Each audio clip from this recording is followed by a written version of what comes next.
السلام علیکم ورحمۃ اللہ وبرکاتہ، نحمدہ ونصلی علی رسولہ الکریم، اما بعد، فاعوذ باللہ من الشیطان الرجیم، بسم اللہ الرحمن الرحیم، رب اشرح لی صدری ویسر لی امری واحلل عقدۃ من لسانی یفقہوا قولی، رب زدنی علما، اللہم فقہنا فی الدین۔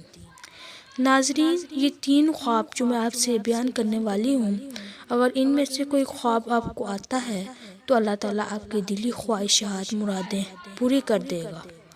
نمبر 1 پہ آتا ہے کہ اگر انسان خواب کے اندر چاول دیکھتا ہے تو اس کی دلی خواہشات پوری ہو جائیں گی، اور اگر انسان خواب کے اندر نماز پڑھ رہا ہے تو وہ سمجھ جائے کہ اس کی دلی خواہشات، مرادیں، ہدف سب کچھ اللہ تعالیٰ پورا کر دیں گے۔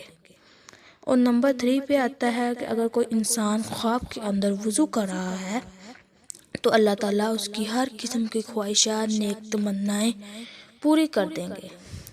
تو ناظرین، خواہشات میں کیا آتا ہے؟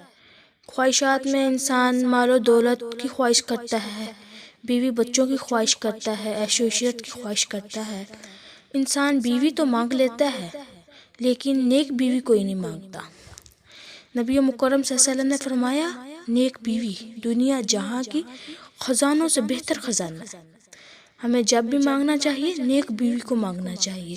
اسی طرح ہم اولاد کی دعا تو کرتے ہیں لیکن نیک اولاد کوئی نہیں مانگتا۔ ہمیں جب بھی مانگنا ہے نیک اولاد کو مانگنا ہے۔ جی ناظرین، یہ تین خواب جو میں نے آپ کو بتائے، اگر انسان خواب کے اندر چاول دیکھ لیتا ہے یا چاول کھا رہا ہے یا ویسے چاول دیکھ لیتا ہے یا وضو کر رہا ہے یا نماز پڑھ رہا ہے تو وہ سمجھ جائے کہ اب اس کی خواہشات پوری ہونے والی ہیں۔ تو امید کرتی ہوں آپ کو آج کی ہماری یہ ویڈیو اچھی لگی ہوگی۔ وآخر دعوانا ان الحمد للہ رب العالمین۔